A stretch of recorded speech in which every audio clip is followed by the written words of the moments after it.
जय शिवराय मित्रांनो मित्रांनो राज्यासह देशभरातील शेतकऱ्यांसाठी एक आनंददायी आणि तितकीच चिंता वाढवणारा असा अपडेट आहे। मित्रांनो भारतीय हवामान शास्त्र विभागाच्या माध्यमातून अर्थात आयएमडीच्या माध्यमातून 27 मे 2025 रोजी मंगळवारी येत्या मान्सूनच्या संदर्भातील एक शेवटचा आणि महत्त्वाचा असा अंदाज जाहीर केलेला आहे, ज्याच्यामध्ये देशभरामध्ये सामान्यपेक्षा जास्त अर्थात 106% पाऊस राहण्याची शक्यता वर्तवण्यात आलेली आहे। याच्यामध्ये सरासरी आपण पाहिलं तर जून महिन्यामध्ये देशात सामान्यपेक्षा जास्त पाऊस पडण्याची शक्यता वर्तवण्यात आलेली आहे, ज्याच्यामध्ये 108% पर्यंत पाऊस राहू शकतो असा अंदाज वर्तवण्यात आलेला आहे। मित्रांनो हवामान विभागाचे महासंचालक मृत्युंजय महापात्रा यांच्या माध्यमातून हा हवामानाचा अंदाज जाहीर करण्यात आलेला आहे, ज्याच्यामध्ये मध्य आणि दक्षिण भारतामध्ये सामान्यपेक्षा जास्त अर्थात 106% पेक्षा जास्त पाऊस पडण्याची शक्यता वर्तवण्यात आलेली आहे।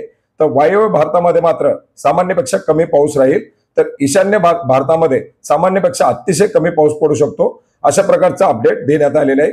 याचप्रमाणे जो काही मान्सूनचं क्षेत्र म्हणून ओळखला जाणारा एरिया आहे, याच्यामध्ये छत्तीसगड, मध्य प्रदेश, महाराष्ट्र, ओडिशा आणि लगतचा प्रदेश याच्यामध्ये देखील सामान्यपेक्षा जास्त पाऊस राहण्याची शक्यता वर्तवण्यात आलेली आहे, ज्याच्यामध्ये 106 ते 108% पर्यंत पाऊस राहू शकतो अशा प्रकारचा अंदाज वर्तवण्यात आलेला आहे। मित्रांनो एकंदरीत 2025 मध्ये मान्सून हा वेळेच्या 7 ते 8 दिवस आधी पोहोचलेला आहे। साधारणपणे 24 मे रोजी मान्सून या ठिकाणी केरळमध्ये पोहोचलेला आहे आणि 8 दिवस आधी पोहोचलेला मान्सून हा या ठिकाणी 16 वर्षामध्ये पहिल्यांदाच मान्सून इतक्या लवकर दाखल झालेला आहे। मान्सून लवकर दाखल झाला म्हणजे तो लवकर जातो अशा प्रकारच्या कुठल्याही शक्यता नसतात अशा प्रकारची माहिती देखील त्यांच्या माध्यमातून देण्यात आलेली आहे।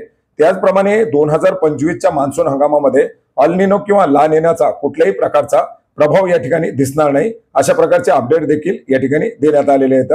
याचबरोबर अरबी समुद्र आणि बंगालच्या उपसागरामध्ये वाढलेली आर्द्रता, समुद्राचं तापमान हे सामान्यपेक्षा जास्त राहिले आणि त्याच्यामुळे मान्सूनचं वारं लवकर सक्रिय होऊन या ठिकाणी मान्सून आल्याची माहिती देखील देण्यात आलेली आहे। मित्रांनो एकंदरीत आपण जर पाहिलं तर पूर्ण भारताचं चित्र पाहत असताना मान्सून सामान्यपेक्षा जास्त राहण्याच्या शक्यता या खूप मोठ्या प्रमाणात देण्यात आलेल्या आहेत। याच्यामध्ये मध्य प्रदेश, ओडिशा आणि महाराष्ट्रामध्ये पाऊस यापेक्षा जास्त राहील किंवा पूर परिस्थिती सुद्धा निर्माण होऊ शकते अशा प्रकारचे अपडेट सुद्धा या माध्यमातून देण्यात आलेले आहेत। मित्रांनो एकंदरीत महाराष्ट्राचं जर आपण चित्र पाहिलं त्याच्यामध्ये बुलढाण्याचा काही भाग, अकोल्याचा काही भाग, जळगावचा पूर्वेकडील भाग, छत्रपती संभाजीनगर, धाराशिव, बीड याचप्रमाणे सोलापूरचा बहुतांश भाग, पुणे जिल्ह्याचा काही भाग अशा भागामध्ये या ठिकाणी 2025च्या मान्सून कालावधीमध्ये अतिवृष्टीच्या शक्यता वर्तवण्यात आलेल्या आहेत। मित्रांनो एकंदरीत आपण पाहिलेलं आहे की मे मध्ये पडणारा पाऊस हा सुद्धा 100 वर्षाची आकडेवारीचं रेकॉर्ड मोडून पुढे गेलेला आहे। याच्यामुळे टक्केवारीचा काही नाही, याच्यामध्ये समजा जून, जुलै, ऑगस्ट या महिन्यामध्ये जास्त पाऊस राहील टक्केवारीच्या प्रमाणात सांगितलं तरी एका दिवशी पडलेला पाऊस सुद्धा टक्केवारी मोडण्यासाठी अतिशय पुरेसा असतो आणि यामुळे आता या येणाऱ्या हंगामामध्ये शेतकऱ्याचे अतिवृष्टीमुळे नुकसान होऊ नये हीच या ठिकाणी अपेक्षा ठेवूया। तर मित्रांनो अशा प्रकारे अतिशय दिलासादायक आणि महत्त्वपूर्ण असं अपडेट या ठिकाणी आयएमडीच्या माध्यमातून देण्यात आलेलं आहे।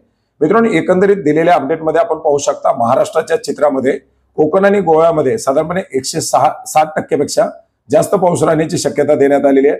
मराठवाड्यामध्ये 112% पेक्षा जास्त, विदर्भामध्ये 109% पेक्षा जास्त, तर मध्य महाराष्ट्रामध्ये 110% पेक्षा जास्त पाऊस राहण्याच्या याच्यामध्ये शक्यता वर्तवण्यात आलेली आहे। एकंदरीत मराठवाडा आणि जे काही इतर भाग असतील या भागामध्ये यावर्षी सुद्धा अतिवृष्टीच्या शक्यता दिसून येत आहे। तर मित्रांनो अशा प्रकारे हे एक हवामान विभागाच्या माध्यमातून देण्यात आलेलं मान्सून 2025च्या संदर्भातील एक महत्त्वाचं अपडेट होतं, ज्याची माहिती आपणास नक्की उपयोग पडेल अशी आशा करतो। भेटूयात नवीन माहितीसह, नवीन अपडेटसह।